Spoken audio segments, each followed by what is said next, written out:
Pailsėjai? Ką? Pailsėjai? Viską.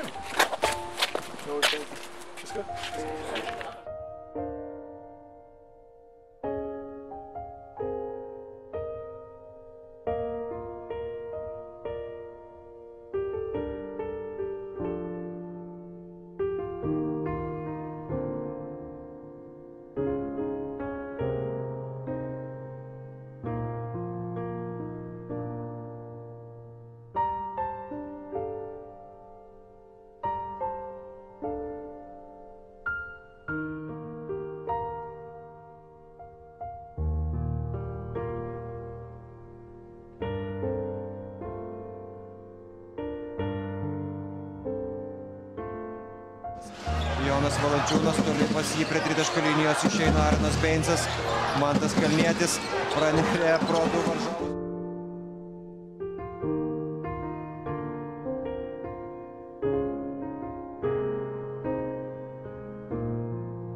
Šios dienos rungtynėse Mantas Kalnietis atgal, Donatas Motiejūnas iš 3 taškų zonos.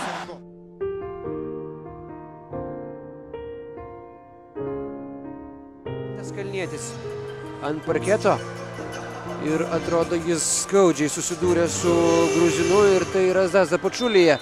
Skirtingos svorio kategorijos, tačiau kaip ten bebūtų, Kalnietis yra tas žaidėjas, apie kurį turėtų suktis visas rinktinės žaidimas pasaulio vyrų krepšinio taurės turnyre Ispanijoje rudenį ir dabar šis mūsų atakos vedlys sunkiai kyla nuo parketo. Tačiau atrodo, iš pirmo žvilgsnio atrodo, kad nebus fatališkų traumų.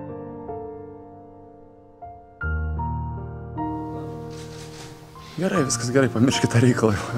Čia su to raišiu, aišku, ne iš mandrumo žaidžiu, bet greit jau jį nusimsiu.